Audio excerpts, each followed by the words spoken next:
Ok? Só para a gente conhecer, todo mundo já conhece aqui, né? Só conhece alguém? Conhece? Tem alguém ali que é estranho? Aí já se conhece, já está junto já? Tá. Vamos lá, gente. Bom dia, irmãos. Graças a paz do Senhor Jesus. A gente vai começar hoje o nosso curso. Nós demos o nome de Vivendo nas Escrituras, porque a nossa ideia é exatamente essa, que a gente entenda que a Bíblia não é só uma história religiosa que a gente tem que ler todos os dias, ou que a gente ouve no domingo alguém expondo. É a nossa história, nós fazemos parte disso, né? Se vocês pegarem lá o livro de Atos, o capítulo 28, ele termina do nada. E é intencional por parte do Senhor que isso aconteça, porque nós somos a sequência de Atos, né? Tem até um ministério, né, de plantação de igrejas que trabalha no mundo todo chamado Atos 29, por isso. Não existe o capítulo 29 de Atos, seria a gente, né? A história da igreja que a gente dá sequência com o Senhor, né? Não está relatado na Bíblia, mas é real. E uma coisa que João Calvino dizia é que a igreja cristã, e por conta todos os cristãos também, os discípulos de Jesus, precisam viver a sua vida baseada na Bíblia, né? A Bíblia precisa ser a nossa base. Ele falava que para ser uma igreja verdadeira, as escrituras devem ser a base dela completa, né? Quando não é o que Jesus chama lá em Apocalipse de sinagoga de Satanás, né? Porque se você não está baseado na Bíblia, você vai estar baseado em alguma outra coisa. E para a gente não tem muita escolha, ou é Deus ou é o diabo, que é o príncipe desse mundo, que tem várias faces para poder comandar. E assim, nós somos uma igreja presbiteriana, né? Uma igreja que vive a Bíblia pela ótica da teologia reformada. Ou calvinista, eu não gosto muito desse nome, porque eu acho que o próprio João Calvino não ia gostar, né? Ele preferiu ser enterrado como indigente para ninguém irá peregrinar na cova dele. Então eu prefiro teologia reformada, né? Que vem do avivamento.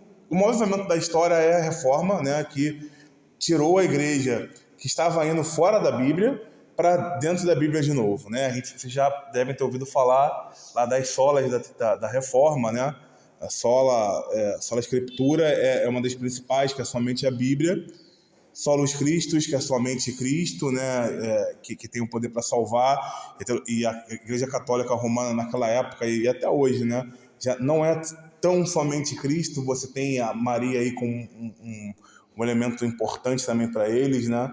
E nós cremos que Maria foi uma mulher de Deus, uma das principais personagens das Escrituras, mas ela não tem o status de Deus para nós, né? Então por isso tem os solos Christus. Sola fide, que é somente a fé, sola gratia, que é somente a graça de Deus, né? E o soli deo glória, que é o viver para a glória de Deus, né? Que fundamenta todos esses 5 pontos aí, esses 5 solas da Reforma Protestante. E essa teologia, a teologia reformada, que nada mais é do que o óculos que a gente usa para ler a Bíblia, né? O cristianismo hoje, infelizmente, ele é muito plural.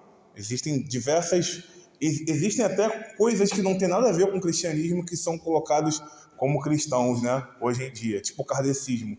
Ele vai muito longe daquilo que a Bíblia prega, mas eles se acham cristãos, né? Infelizmente, é um termo que está muito poluído nos nossos tempos. Mas o cristão é aquele que segue a Bíblia, né? Jesus é muito claro quando ele fala que aquele que verdadeiramente o ama é o que segue seus mandamentos e a importância das Escrituras. João fala que ele é a palavra viva, né? Lá no início do evangelho dele. A gente está estudando isso na nossa EBD, né? No Mais Palavra. Então, assim, a forma com que se lê a Bíblia tem variadas interpretações, né? Você pode ver a Bíblia com uma ótica mais dispensacionalista, que a gente não vai entrar aqui no mérito desses termos, é mais para a gente poder dar um aparato geral. A nossa forma é a teologia reformada, e a teologia reformada ela depende muito de algo chamado teologia da aliança. A teologia da aliança ela é o trem que a gente vai entrar para poder passear por toda a palavra de Deus, né? E o que isso quer dizer? A teologia da aliança é baseada no simples fato de que Deus é um Deus que faz aliança com o seu povo, né? Primeiro com Israel, hoje com a igreja, né?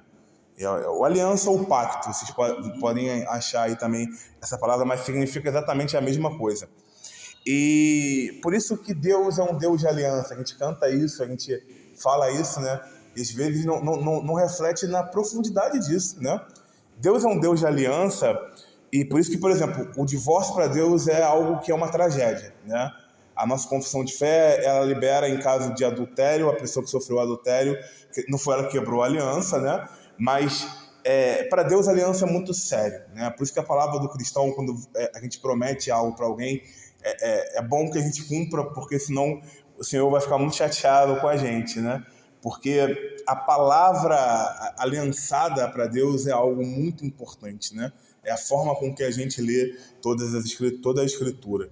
A gente vai ver a aliança de Deus com Adão, a aliança de Deus com Abraão, a aliança de Deus com Israel, a aliança de Deus com a igreja, depois em Jesus, né? E que perdura até hoje. Mas no decorrer das outras aulas a gente vai ver isso melhor. Só que isso é uma coisa que tem que estar clara na mente de vocês. A forma com que, o óculos com que a gente lê a palavra de Deus é a teologia da aliança, né? E o pastor canadense, o Michael Gorin e o Craig Bartholomew, que escreveu um livro, O Drama das Escrituras, que é o que fez a gente ter essa ideia de criar esse curso, eles falavam que no nosso tempo, muita gente lê as escrituras, entende alguma coisa, gravou algumas coisas delas, né? Só que não entende que aquela história que a gente vive também, né? A gente vive num mundo cercado de histórias. A gente abre lá os aplicativos de streaming, Netflix, Amazon Prime, Disney, e vê várias histórias. E todo mundo gosta de ouvir uma boa história. A nossa geração é muito disso, né? Muito de entender histórias e se entreter com elas. Só que às vezes a gente esquece que nós temos a nossa história, né? E a nossa história, ela faz parte das Escrituras, né? Todo mundo está na Bíblia, do ímpio ao cristão, né? Ou seja para ser condenado, ou seja para fazer parte da aliança de Deus, né? E Deus selecionou algumas histórias, como, sei lá, Filipe e Eunuco em Atos, né? Que ele evangelizou o Eunuco. Isso pode acontecer na nossa vida todo dia. Não ser transladado pelo Espírito, mas pregar o Evangelho para alguém e aquela pessoa se tornar uma cristã, né? É só um exemplo que Deus deixou ali, inspirado pelo Espírito, para a gente poder se identificar e entender também que a gente vai viver, né, aquilo que o Senhor está colocando lá. Então, o ponto principal que a gente precisa entender, a teologia da aliança é a forma com que a gente lê a Bíblia. Existem outras, mas que para nós destoa muito daquilo que é a ideia original do Espírito Santo e dos homens que ele inspirou para escrever, né? E a Bíblia, ela é a nossa história, né? Nós estamos na Bíblia, nossa família está na Bíblia, o nosso país está na Bíblia e tudo mais, né? E o Brasil tem uma curiosidade, né? O Brasil é o povo mais miscigenado que tem no mundo, né? E isso é muito missionário, né? Porque o Brasil hoje é o maior celeiro de missionários. É o principal lugar que as pessoas saem daqui para pregar o evangelho em outros lugares, porque qualquer um pode ser brasileiro. O cara que tem cara de japonês, ele pode ter nascido no Brasil. Uma pessoa negra pode ter nascido no Brasil. Um branco, louro, de olho azul também, né? Então, isso é uma bênção que Deus nos deu para a gente espalhar o evangelho mesmo por aí. E a primeira coisa que a gente precisa fazer é viver a aliança, né? E a teologia da aliança, ela ler a Bíblia, o drama das Escrituras que a gente chama, né? Porque a Bíblia ela é um drama não no sentido de ser algo triste, uma história meio novela. É drama porque é uma história, né? É uma história narrada no qual nós fazemos parte também. E a teologia da aliança, ela lê a Bíblia em 4 pontos, né? A criação, a Catarina não está ali. A queda, a redenção, que começa com Israel e culmina, obviamente, em Jesus, né? E a consumação, que é a plenitude dos tempos, né? Que é a volta de Jesus e o reino de Deus completamente manifesto no universo. Então, criação, queda, consumação e redenção. Criação, queda, consumação e redenção. né? E hoje em dia, a gente procura dividir a Bíblia nesses 4 pontos muito mais do que, sei lá, em Antigo e em Novo Testamento. Que, claro, está certo, é isso mesmo, só que os dois estão dentro desse esquema, né? Que Deus criou o homem em todas as coisas, veio o pecado e contaminou. Romanos 8, que é o meu texto preferido da Bíblia, vai falar que a natureza também foi contaminada pelo nosso pecado, né? Então o pecado contaminou tudo, não só a nossa raça como ser humano, né? E aí vem a redenção, quando Deus separa um povo específico para ensinar a sua palavra e a forma certa de viver, que vai culminar em Jesus, né? Porque basicamente, a principal intenção de Deus de criar uma nação só, Israel, é para que o Messias nascesse, para que Jesus nascesse. E a consumação, que é Jesus vindo como rei e o reino de Deus completamente inaugurado. Esse mesmo texto de Romanos 8, Paulo fala que nós temos já as primícias do Espírito, ou seja, o início da redenção já está em nós, né? Por isso que Martinho Lutero falava que nós somos simultaneamente justos, justificados por Deus, e pecadores também. Porque a redenção de Cristo total, ela já começou em nós. Só que ela ainda é um processo. Por isso que a gente ainda peca, por isso que a gente ainda sua, né? Nosso corpo não está glorificado e tal. Mas isso vai acontecer de forma plena quando Jesus voltar, né? Então são esses 4 pontos. Hoje a gente vai tratar da criação e também da queda. Eu vou abrir aqui em Gênesis 1:1. Sabe, Cláudio? Você pode ler pra gente?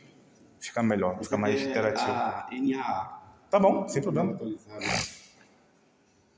Ela e a NVT são, pra mim, são as melhores traduções. Uhum. E eu gostei dessa tradução. Dessa tradução amadora. Muito boa. Gênesis 1?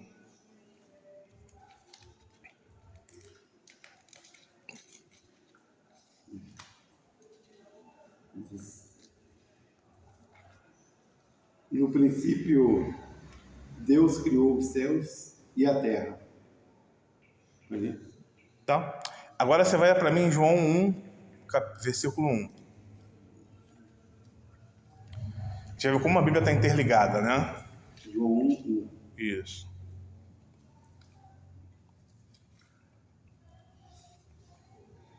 No princípio era o Verbo, e o Verbo estava com Deus, e o Verbo era Deus. Comparando esses dois textos, a gente vê algumas coisas interessantes para a gente começar a nossa aula sobre a criação, né? A estrutura é a mesma, né? Quando João escreveu o evangelho dele, ele estava com certeza pensando em Gênesis 1, né? Ele quis mostrar a criação de uma forma mais... O início da criação, no caso, de uma forma mais micro, mais detalhada, né?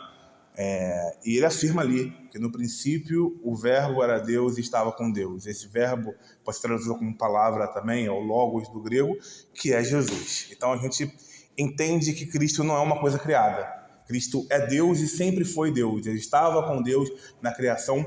Colossenses capítulo 1, Paulo vai falar que ele criou todas as coisas também, pois nele foram criadas todas as coisas nos céus e na terra, né?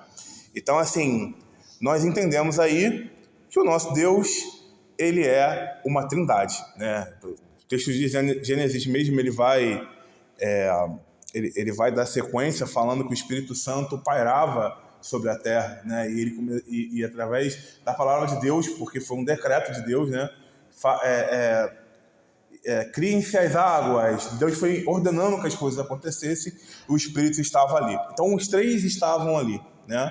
O nosso Deus, ele é um, mas em uma só substância, e se manifesta em 3 pessoas. Então, Jesus, Deus e Espírito Santo. Jesus, ele não é um plano B de Deus, ele não é algo que Deus pensou depois que o homem caiu. Ele é Deus e sempre esteve com Deus desde a eternidade, né? A encarnação de Jesus, sim, foi num tempo determinado, né? Que Paulo vai chamar lá de plenitude dos tempos, que foi ali na era do Império Romano, no século I. Mas a existência de Jesus sempre houve, né? Ele é Deus, o Espírito Santo também, e Deus Pai também. E a Trindade, o nosso Deus Trino, começou a criar todas as coisas. Deus precisava criar as coisas? Alguém acha que precisava? Acho que não. Ele era pleno, né? Ele sempre foi. Deus é mais antigo que o próprio tempo. Ele criou o tempo. E claro que a gente não tem a pretensão de entender tudo sobre Deus aqui, porque tem coisas que a gente vai entender só na eternidade e talvez nem lá, né? O próprio Deus fala, né, em Isaías que os pensamentos dele são infinitamente superiores aos nossos, a gente não consegue alcançar. Mas Deus, e aí entra a grande ideia, ele começa a criar porque ele escolheu se revelar para a sua criação. A gente sabe sobre Deus aquilo que ele quer que a gente saiba, né? Nós cremos que a Bíblia é a nossa base de fé, né? A Igreja Presbiteriana tem os símbolos de fé, a Confissão de Fé de Westminster, o Catecismo Breve, o Catecismo Maior. Mas eles são só formas de interpretar a Bíblia. A nossa base, nossa regra de fé e prática é a Bíblia. E a Bíblia é suficiente para a gente conhecer a Deus no nível que a gente precisa e para ter a vida que Deus quer que a gente tenha, né? Eu até costumo dizer que o tesouro da Bíblia é o Evangelho, que é toda essa história, né, do homem, da queda e da redenção em Jesus e tudo mais. O Evangelho é a pérola da Bíblia, só que Deus, ele é maior que a Bíblia, né? É como se eu pegasse um copo e fosse no Oceano Pacífico e colocasse a água do Oceano Pacífico no copo. Eu consigo colocar todo esse oceano dentro do copo? Mas o que está dentro do copo é o oceano puro, né? Dá para a gente ter uma ideia perfeita do que o oceano é, a cor da água, né? E tudo mais. Então é exatamente essa a relação da Bíblia com a gente, né? Tudo que Deus quer que a gente saiba está aqui, né? Então ela é inspirada, ela é completamente santa e apta para nos dar a vida que Deus quer que a gente tenha, para ouvir a voz do Senhor, né? A gente usa a Bíblia para ouvir a Deus. Existem diversas formas de ler a Bíblia. Existe a forma devocional, a forma acadêmica, mas sempre Deus está falando com a gente através dela. E a ação do Espírito Santo também, né? Claro, que habita em nós. Então, assim, Deus é um Deus trino que escolheu se revelar ao homem. Ele se revela através da natureza, mas a revelação especial, a revelação específica, a revelação daqueles que são filhos de Deus, portanto, dedicam a sua vida para conhecê-lo, é através da palavra, né? Então Deus vai criando todas as coisas, cria os animais terrestres, animais marítimos, né? Ele vai criando tudo que existe aqui na Terra, ele cria a Terra, né? E quando a gente vai entendendo um pouco das ciências mesmo, é fascinante a forma com que Deus criou a Terra, né? Se a gravidade mudar 0,1, todas as coisas na Terra podem simplesmente cair, né? É tudo perfeito demais, né? A gente nem consegue mensurar direito a nível de ciência mesmo. Eu vi o William Lane Craig, que é um grande apologeta, falando que mais ou menos 70 bilhões de pessoas já existiram, né? Claro que essa conta provavelmente não é exata, mas é uma estimativa. E nenhuma delas teve o mesmo DNA, por exemplo, o código genético que a gente tem, né? Você pode encontrar pessoas parecidas com você, muito parecidas, parece até irmãos gêmeos às vezes, mas não é a mesma coisa, né? O seu código genético é único. Então esse é o cuidado de Deus, né? O texto preferido da Ione, da minha esposa, é o Salmo 139, porque ela fala que Deus, né, teceu a gente com todo o cuidado do ventre da nossa mãe, misturou o DNA do pai e da mãe ali, fez uma coisa nova, um ser novo, né? E isso é algo maravilhoso mesmo da gente pensar, né? Todo ser humano é único para Deus. Não só aqueles que vão viver eternamente com Ele, os salvos, mas os que não são também, né? Deus, ele tem essa característica. O próprio Jesus lá com os 12 apóstolos, ele nunca preteriu Judas. Tudo que os outros ouviram, tudo que os outros aprenderam, Judas ouviu também, né? Então Deus, ele é tão bom que ao pensar em criar alguém, mesmo sabendo já o destino daquela pessoa, ele cria com toda a bondade, com toda a clareza, com toda a especificidade que os nossos seres têm, né? Cada um de nós tem uma forma de ver a vida, de personalidade, de temperamento, né? Como a Juliana pregou no domingo. E, por exemplo, a Igreja Presbiteriana do Brasil tem quase 5.000 pastores, né? Nenhum deles é igual um ao outro, sabe? Você pode até ter um estilo parecido com um, com o outro, mas a sua personalidade vai fazer o seu ministério ser diferente, né? E essas coisas que às vezes a gente que passa batido são muito belas, né? A forma com que Deus fez tudo de forma muito única. Nem os animais são rigorosamente iguais, né? Eles, talvez pra gente, com o olhar humano, a gente acha que o cachorro caramelo é igual ao outro. Mas se a gente olhar com calma, você vai ver que não é, cara, sabe? Isso é muito bonito, né? Então essa é a criação de Deus. Ele fez tudo isso e declarou que tudo isso era bom, né? E chega uma hora, o livro de Gênesis vai contar que ele passa a criar o homem à imagem e semelhança dele, né? E dá ao homem autoridade sobre todas as coisas, né? O homem é o grande mordomo da criação nesse sentido, porque a gente usa as coisas como se fossem nossas, mas é de Deus, né? A gente está aqui cuidando da criação dele. Então, assim, você cuidar do meio ambiente, essas coisas, são coisas bíblicas, né? Que infelizmente a gente perdeu essa pauta para linhas políticas. Mas é algo bíblico, é uma ordenança de Deus. Cuidem da criação, né? Vocês são líderes dela. A Bíblia é clara que Deus fez a terra para que a gente habitasse, mas também tem a responsabilidade da gente cuidar dela, né? Cuidar do meio ambiente, cuidar das coisas que a gente faz, né? E mesmo com o pecado, com toda a maldade que a gente sabe que a humanidade vai adquirir, é fascinante ver o que o homem fez, né? Cidades, a forma com que a gente constrói as coisas.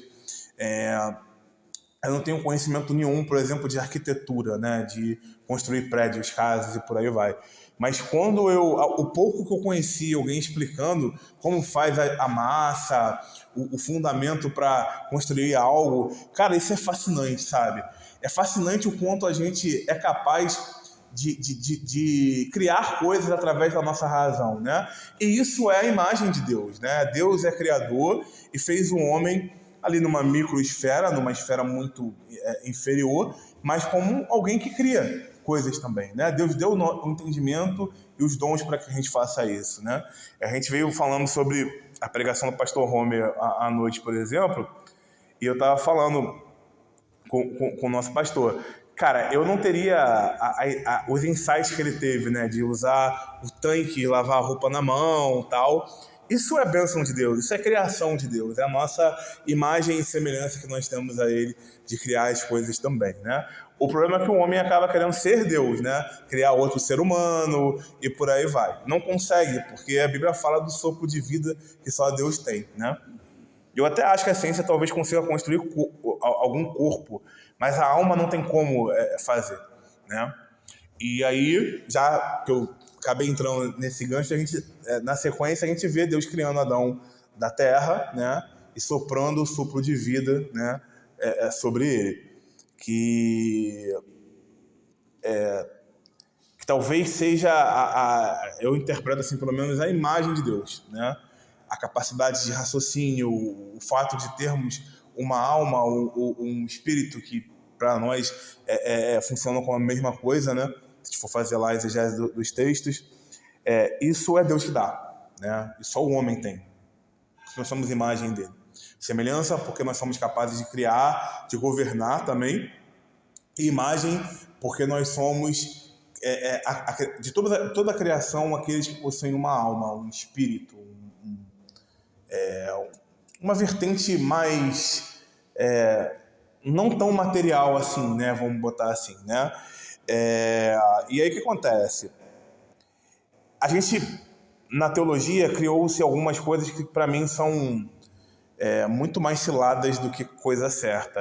Alguns acham que o homem é alma e corpo, outros acham que o homem é espírito, alma e corpo.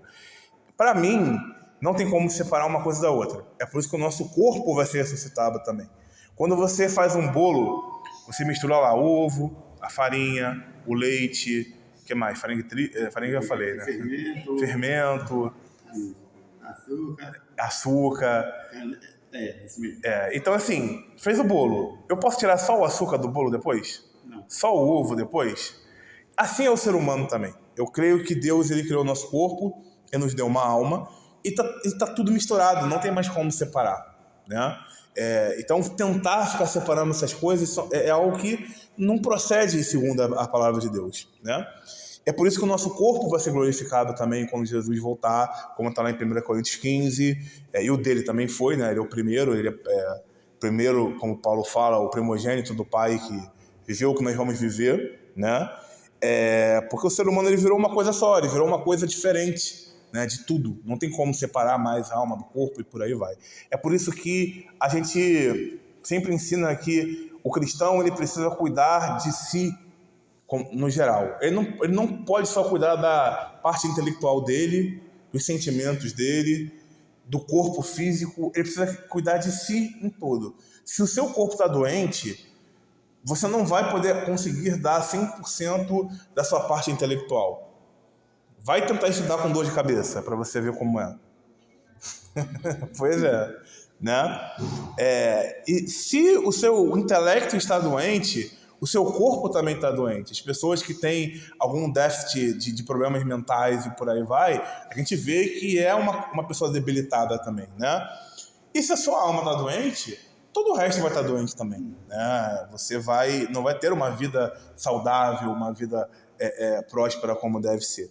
Por isso nós temos que cuidar de nós como um todo, né? Claro, existem doenças que são crônicas. Eu, por exemplo, tenho hipertensão, não tem cura, né? O que eu faço é controlar da melhor forma, com a medicação e por aí vai, para que a minha vida vá bem, né? Tanto o Paulo tinha lá o espinho na carne dele, que provavelmente é algo nos olhos que ele tinha, né? Então, assim, faz parte de Deus, e Deus é glorificado também nas nossas enfermidades.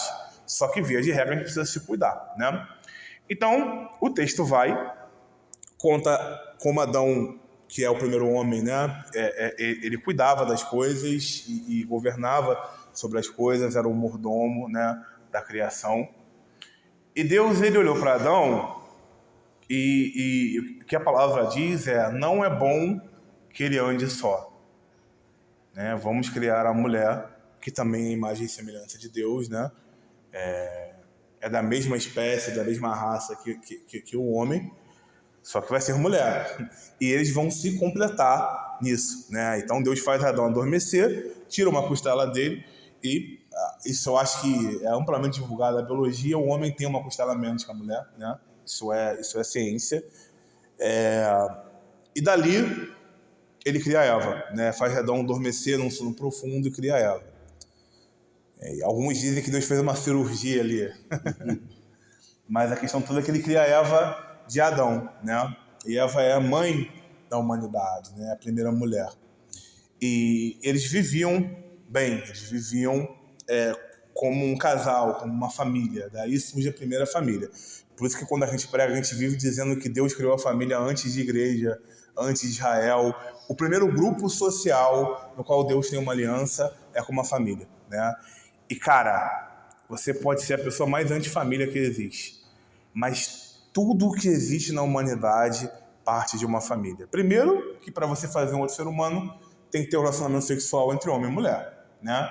E segundo, que cidades, impérios, civilizações, todas elas começam com uma família, né? De alguma forma, todas as culturas que existiram e que existem têm esse senso de família, né? De começar uma família. Aí existem algumas diferenças. Existem culturas que a mulher é que manda na casa. Existem culturas que o homem é que manda, que é a coisa mais patriarcal e tal. A questão toda é que é uma família. Aí, como se vive família é o que vai variar de acordo com a cultura, né? E Deus cria a primeira família, né? Com Adão e Eva ali. E eles viviam bem, viviam encontrando-se com Deus todos os dias, né? Por isso a importância que a gente tem do devocional, que é o tempo separado para você falar com o teu Deus ali, em oração, meditação nas escrituras, né? As disciplinas espirituais, que a gente vem falando. Porque desde sempre, desde Adão e Eva, isso acontecia. Só que o próprio Deus ia até o jardim para falar com eles, né? E o jardim do Éden é uma parte da terra, tá? Alguém tem alguma dúvida em relação a isso? Né? É na terra que aconteceu, tal. Eu já ouvi umas coisas meio bizarras em relação a isso, mas claramente é na terra, né? A Bíblia até fala que é entre o rio Eufrates e o outro, eu esqueci, o Tigre, né? Tigre. Mais ou menos ali no Oriente Médio que ele ficava, né? Que é o início da humanidade, comprovadamente também. Então, assim, eles viviam bem. E Eva e Adão e Eva, eles tinham algo que a gente não tem, né? que era a capacidade de não pecar. Em outras palavras, eles tinham o famoso livre-arbítrio, né? Eles podiam escolher não pecar. E Deus deu a eles o domínio sobre todas as coisas e falou só para não comer, né, do fruto da árvore do conhecimento do bem e do mal. Então eles, ouvindo aquilo ali, foram tocar a vida deles. Até que Satanás, apossado por uma serpente, né, que pela narrativa bíblica não era esse ser que rasteja ainda, né, e tal, ele vai e tenta Eva, né, para que ela comesse desse fruto, falando as palavras que a gente tem que lutar todos os dias até hoje, né? O pecado de Adão e Eva, ele grita sobre nós até hoje, como descendentes dele. A serpente promete a Eva que se ela comesse do fruto, eles seriam igual a Deus. E a nossa grande luta como ser humano é essa: não querer ser igual a Deus, não querer mandar na nossa vida como se fosse Deus, não querer que as coisas aconteçam do nosso jeito como se fosse Deus, ser insubmisso, porque Deus não precisa submeter a ninguém, né? Como se fôssemos Deus. E aí Eva e Adão caem, né? Vocês sabem a história, ela come o fruto e convence ele a comer, né? E aí começam os nossos grandes problemas, né? Que é a próxima aula, que é toda a confusão que isso vai gerar, né? A falta de ordenação, de organização que Deus deu entre o homem e a mulher e tudo mais, né? E a partir daí o pecado entra no mundo, eles são expulsos do paraíso, né? E o pastor Edson vai falar isso melhor na próxima aula. Mas o ponto é que tudo que a gente sabe, né? O pecado se esvairando, né, sobre o mundo, começa com isso, né? A gente perdeu o livre-arbítrio quando Adão e Eva pecaram, a gente passa a ser descendente deles. A gente não pode escolher não pecar, a não ser quando Cristo nos encontra e nos dá o Espírito Santo, para a gente combater o pecado. O pecado é uma força tão grande em nós que a gente não consegue freá-lo, a não ser que o Espírito freie, né? Então, quanto mais no Espírito a gente tiver, mais pecados a gente vai vencer, né? E claro, o Espírito é a palavra porque ele não age, ele age em parceria com a palavra o tempo todo, né? O Espírito Santo ele não abre mão de agir de acordo com as Escrituras. Se vocês ouvirem alguém dizer o contrário, a heresia não é o que Deus faz, né? Deus respeita as próprias leis que ele fez, né? Por isso que a gente não vê gente voando, pelo menos o tempo todo, por aí do nada. Porque tem a gravidade, tem todo o esquema que Deus estabeleceu. Mas mesmo com o pecado, a criação de Deus continua sendo boa, né? É muito bom a gente tirar um final de semana para ir à praia, né? Para passear de barco, para quem gosta de pescar, né? Pescar, ou para curtir a natureza, né? Fazer uma caminhada com a natureza do lado. Tudo isso é muito bom, né? A criação de Deus continua sendo boa, mesmo com o pecado influenciando, continua sendo belo. O corpo humano, que passou a ser um corpo mortal, né, com nossos órgãos passíveis a morrer e tal, ele é fascinante. Quando a gente estuda o corpo humano, é fascinante como cada célula faz o seu trabalho corretamente, né? A Catarina é nutricionista, então ela deve viver estudando principalmente a questão digestiva, né? Que é uma das mais fascinantes até, né? O intestino, como ele funciona e tal. Tudo isso é muito bonito e belo, né, de estudar. Só que antes era ainda mais, porque era um corpo imortal, né? Um corpo eterno, como a gente vai ter semelhante a Jesus quando ele voltar. Então, tudo que Deus fez é belo, é agradável, mas o pecado ele está aí para atrapalhar a nossa vida também, né? E por isso que as Escrituras não falam que a gente deve declarar que Deus é bom à toa, porque de fato ele é bom, né? Porque de fato a bondade e a misericórdia dele nos sustenta, né? A palavra de Deus diz que a cada manhã a misericórdia de Deus se renova e esse é o motivo que nós não sermos consumados, né? E depois quando eu aprendi esse texto, eu nunca mais consigo ver o amanhecer do sol de uma forma diferente, né? dá a impressão de que Deus está dando um bom dia mesmo para a criação, né? E é fascinante a forma com que Deus age, com que Deus cria. O nosso Deus, ele é um Deus criador e bom sempre, né? E eu fico imaginando os próximos capítulos da criação, que é a Nova Jerusalém, né? Que é a terra restaurada, com a gente restaurada também.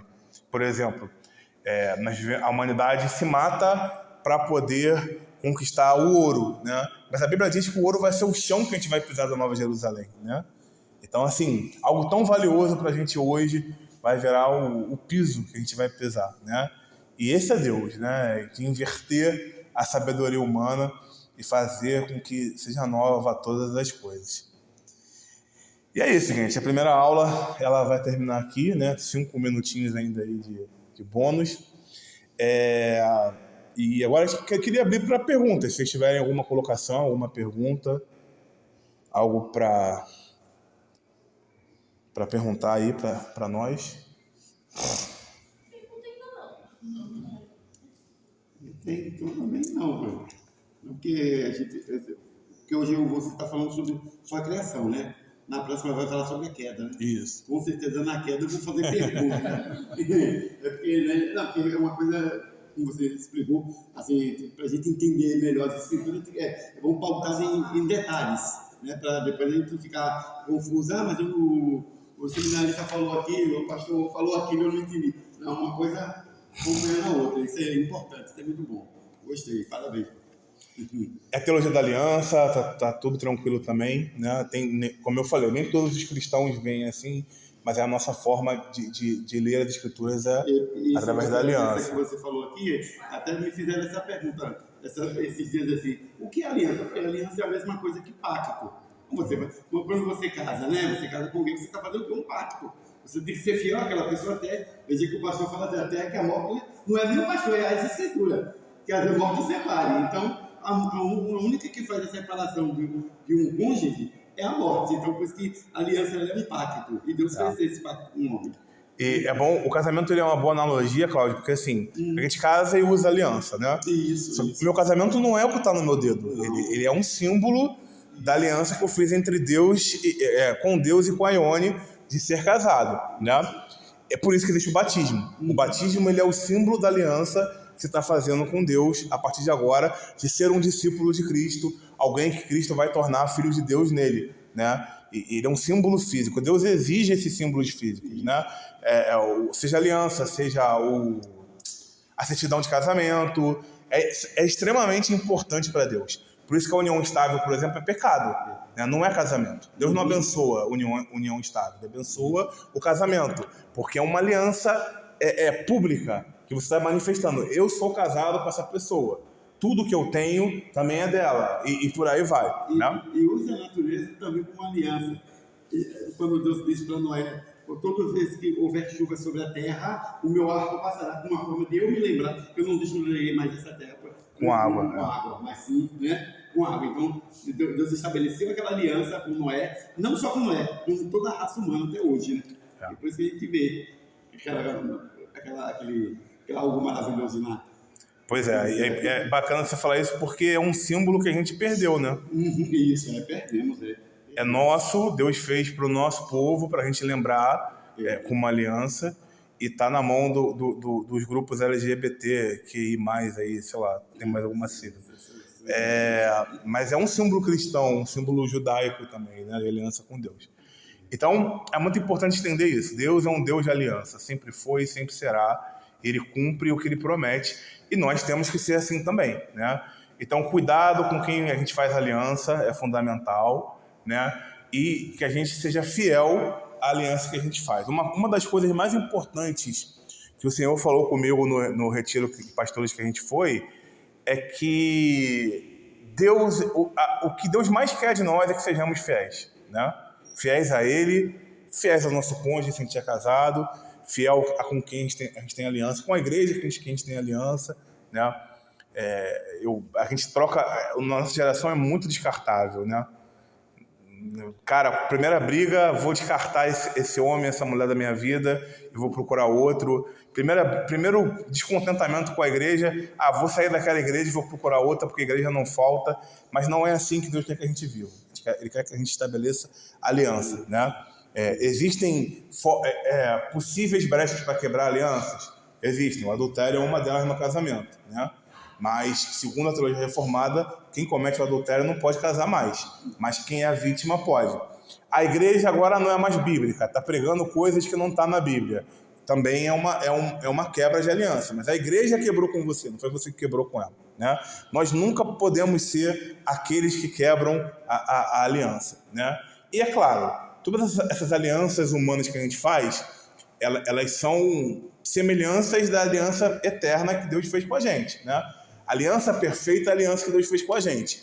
Mas as humanas são reflexo disso também. A gente precisa honrar e viver isso aí, né?